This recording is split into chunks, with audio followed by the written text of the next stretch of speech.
ជំរាបសួរលោកគ្រូអ្នកគ្រូទាំងអស់គ្នានេះជារបៀបប្រើសកម្មភាពរៀបពាក្យតាមលំដាប់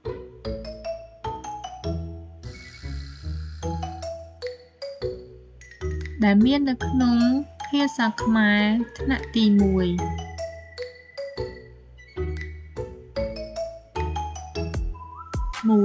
ជ្រើសរើសមេរៀនដែលត្រូវរៀនឧទាហរណ៍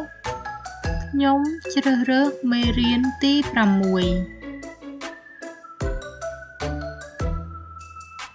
បន្ទាប់មកជ្រើសរើសសកម្មភាពទី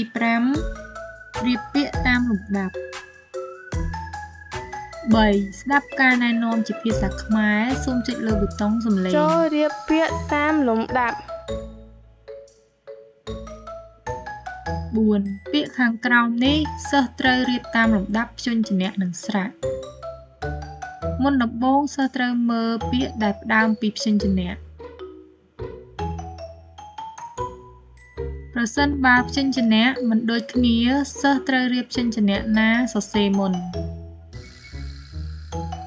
ប្រសិនបើព្យញ្ជនៈដូចគ្នាហើយយកព្យញ្ជនៈនោះជាគោលបន្ទាប់ពីរៀបព្យញ្ជនៈរួចត្រូវមើលស្រៈវិញម្ដងស្រៈត្រូវរៀបតាមលំដាប់ដូចគ្នាស្រៈណាដែលសរសេរមុនគេត្រូវដាក់មុនគេ 5. ពាក្យដំបូងគេត្រូវរៀបក្នុងចន្លោះទី1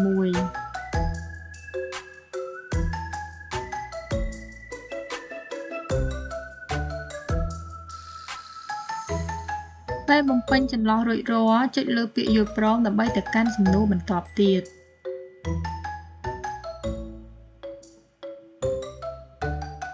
សូមអរគុណ